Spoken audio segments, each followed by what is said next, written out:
నమస్తే, welcome to our channel. ప్రస్తుతం మనతో ప్రముఖ ఆధ్యాత్మికవేత్త, ఆస్ట్రాలజర్ సత్యనారాయణ మూర్తి ముల్లపూడి గారు ఉన్నారు. వారితో మాట్లాడదాం. నమస్తే గురు. నమస్కారం మా పరిగమార్య. దశమహావిద్యల గురించి, ఆ అమ్మవార్ల ఉపాసన గురించి చెప్పుకుంటున్నామండి. ఇప్పుడు మూడవ దేవతకి అధిష్టాన దేవత త్రిపుర భైరవి. సో త్రిపుర భైరవి అమ్మవారి ఆరాధన ఎవరు చేయాలి, ఎటువంటి కోరికలు చేయాలి, ఎటువంటి మంత్ర సాధన చేయాలి, ఆ అమ్మవారి ఆరాధనప్పుడు ఎటువంటి అంటే నియమాలు ఏం పాటించాలి? త్రిపుర భైరవి అనేటటువంటిది మూడవ విద్యకి అధిష్టాన దేవత.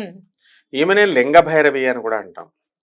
ఈమె వీళ్ళు సినిమా ఫీల్డ్ వాళ్ళకి చాలా మంచిది, మీడియా వాళ్ళకి చాలా మంచిది, కమ్యూనికేషన్ వాళ్ళకి చాలా మంచిది. ఉదాహరణకి మన వాసుదేవ జగ్గి ఉన్నారు కదా, సద్గురు, ఆయన దగ్గరికి తమన్నా వచ్చింది. లింగ భైరవి రూపంలో ఒక లింగాన్ని ఇచ్చారు ఆయన. ఆమె పూజ చేసుకుంది. తర్వాత ఇక మిగతా చాలా మంది హీరోయిన్స్ అవనాయండి. ఉపాసనారెడ్డి కూడా మన రామ్ చరణ్ భార్య, వీళ్ళంతా కూడా మామూలుగా ఇప్పుడు వాళ్ళది స్పిరిచువల్ ఫ్యామిలీ కాబట్టి ఒక్కొక్కరికి ఒక్కొక్క గురువు ఉంటాడు, అది కామన్ అవన్నీ. సో అలా తీసుకున్నటువంటి వాళ్ళల్లో ఈ త్రిపుర భైరవి అమ్మవారు మంచి ఎక్కువ మందిని మనం అబ్జర్వ్ చేస్తే కమ్యూనికేషన్ రంగానికి ఉన్నటువంటి వాళ్ళు, సినిమా ఫీల్డ్కి.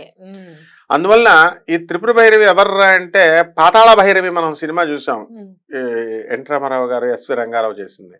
ఆ భైరవీదేవే, ఆ భైరవీదేవే త్రిపుర భైరవిగా, లింగ భైరవిగా, రకరకాల భైరవి మాతల్లాగా ఉంటుందన్నమాట.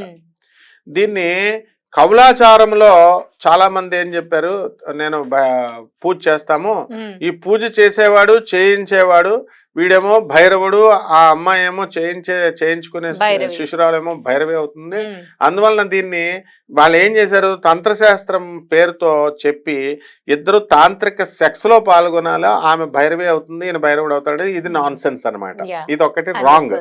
ఇలాంటివన్నీ చేయకూడదు. మామూలుగా త్రిపుర భైరవి అమ్మవారు శివలింగ రూపంలో ఉంటుంది. పానమట్టం అమ్మవారు పార్వతీదేవి యొక్క యోని కాబట్టి ఆమెను తీసుకుని ఆమెని మనము చక్కగా కలశ స్థాపన ఎలా చేస్తాం, కలశస్య ముఖే విష్ణు కంటే రుద్ర సమాస్థిత మూలే తత్రస్థిత బ్రహ్మ మధ్య మాతృస్మృత గణాహ, అలాగా ఆ కలశ స్థాపన, ఈ విగ్రహం లేని వాళ్ళు కలశ స్థాపన చేసుకోవచ్చు. చేసుకుని సేమ్ ఇప్పుడు మనకి అష్టోత్తర పూజ ఏ విధంగా అయితే చేస్తామో ఆ విధంగా ఈ త్రిపుర భైరవి అమ్మవారి యొక్క పూజ చేసుకోవచ్చు. దీనికి జనరల్ గా ఏం చేస్తారంటే వీళ్ళు మా చేతిలోనే ఉంది, మేము చేస్తేనే ఈ పూజ అవుతుంది అని చెప్పేటటువంటి భ్రమను క్రియేట్ చేయడానికి మనం ఈ దశమహావిద్యల్ని దూరంగా ఉంచారు. వీళ్ళంతా కూడా ప్రజలకి అందకుండా చేశారు.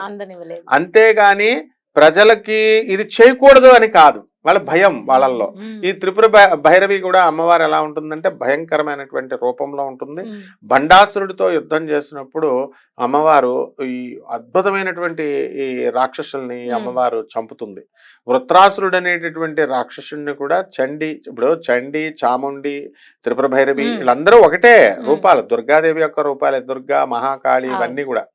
మరి అందరికీ మూలం ఎవర్రా అంటే గౌరీదేహ సముద్భవాం, గౌరీదేవి యొక్క శరీరం నుంచి పుట్టేది. కాబట్టి ఎవరైతే ఈ పెళ్ళిళ్ళు కానిటువంటి వాళ్ళు అండ్ ఒక గోల్తో మేము ఒక టాప్ హీరోయిన్ అవ్వాలి, ఒక టాప్ హీరోయిన్ అవ్వాలి అనుకునేటటువంటి వాళ్ళు, ఇప్పుడు తమన్నా భాటియా ఆమె ఈ ఉపాసన చేసిన తర్వాత టాప్ అయింది, నెంబర్ 1 అయింది. కాజోల్, ఎవరు, హిందీ కాజోల్, ఇప్పుడు కాదు ఆమె చిన్నప్పుడు చేసింది. ఆ తర్వాత మనం సినిమా ఫీల్డ్లో ఉన్నటువంటి వాళ్ళని భైరవీ సాధన అనేటటువంటిది, ఈ ప్రతినిధి అని ఒక సినిమా తీశారు, సాంబశివరావు గారు అని ప్రొడ్యూసర్, వాళ్ళు ఆ శక్తి సినిమా తీశారు, మెహర్ గారు, అశ్విని దత్ గారు, వీళ్ళంతా అక్కడ కనబడరు, చెప్పరు. అంటే ఏంటంటే అమ్మవారిని, ఈ త్రిపుర భైరవి అమ్మవారి యొక్క సాధన చేసుకోవడం వల్ల, అందువల్లనే అష్టాదశ శక్తి పీఠాలకన్నిటికీ కూడా కామన్ గుడి కింద కట్టి, ఇక్కడ ఎన్టీఆర్ యాక్ట్ చేసింది, జూనియర్ ఎన్టీఆర్ యాక్ట్ చేసింది శక్తి సినిమాలో, మెహర్ రమేష్ గారు డైరెక్టర్. ఇక్కడ ఒక దేవాలయాన్ని పెట్టారు. ఇక్కడ దేవాలయాన్ని ఒక స్తంభం పడిపోగానే అక్కడ అష్టాదశ శక్తి పీఠంలో ఒకటి పడిపోతుంది.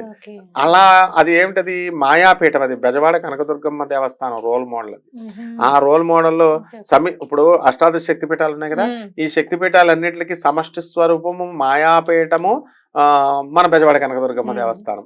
అంటే ఇక్కడ డిస్టర్బ్ అయితే కంప్లీట్, ఎందుకంటే కృతయుగం నుంచి ఉంది అది బెజవాడ కనకదుర్గమ్మ. అర్జునుడు పాశుపతాస్త్రం సాధించింది ఇంద్రకీలాద్రి పర్వతం మీద, ఇలా అనమాట. కాబట్టి ఇందులో భూగర్భంలో ఉండి చేసేటటువంటి దాన్ని భైరవి, పాతాళ భైరవి అంటాము.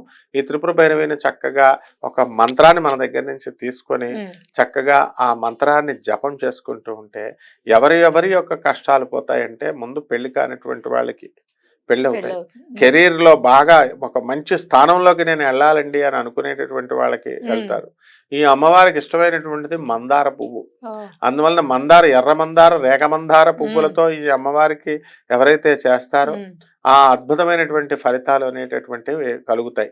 ఇది డిసెంబర్ నెలలో డిసెంబర్ పువ్వులు అని వస్తాయి, ఆ పువ్వులు కూడా చాలా ఇష్టం అమ్మవారికి. కాబట్టి ఈ మంత్ర సాధన మనం చేసుకుంటూ పులిహార నైవేద్యం కింద పెట్టాలా. కాస్త ఈ అమ్మవారికి టేస్ట్ఫుల్ దేవత అనమాట, పుల్లపుల్లగా ఉండాలి ఈ అమ్మవారికి. కాబట్టి ఈ యొక్క త్రిపుర భైరవి శుక్రుని యొక్క, కమలాత్మికాదేవికి మనకి శుక్రుడికి ఎలాగైతే ఉంటామో అలాగే శుక్రుడి యొక్క షేడ్ అనేటటువంటిది ఇక్కడ ఈ అమ్మవారికి ఉంటుంది. అష్టమ శుక్రుడు ఎవరికైతే పడతాడో, బృహస్పతి దోషమో, 6వ శుక్రుడు ఎవరైతే ఇంట్లో ఉంటాడో బృహస్పతి దోషం వస్తుందో, అత్తగారులతో పడలేకపోతున్నామో, అత్తగారులతో సఖ్యత లేదు అనుకునేటటువంటి వాళ్ళు ఈ యొక్క ఉపాసన చేయడం ద్వారా బ్రహ్మాండంగా ఉంటుంది. ఇక నియమాలు మీకు తెలిసిందే, మామూలు శుద్ధిగా ఉండాలా, స్నానం